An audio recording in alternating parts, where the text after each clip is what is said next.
Use a sturdy container to depress and hold the water dispenser bar for 5 seconds. Release the water dispenser bar and wait 5 seconds. Repeat this activity of alternating between depressing and releasing the water dispenser bar for 5 seconds until water begins to flow. Please note, as air is cleared from the system, water may spurt from the water dispenser. Once water begins to flow constantly, continue depressing and releasing the dispenser bar 5 seconds on, 5 seconds off for an additional 2 minutes.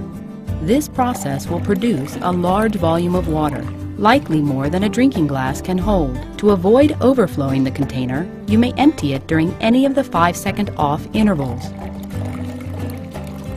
Use additional containers, or use a large enough container to hold the total volume. This completes the process of purging air from your water system, and the water line is ready for use.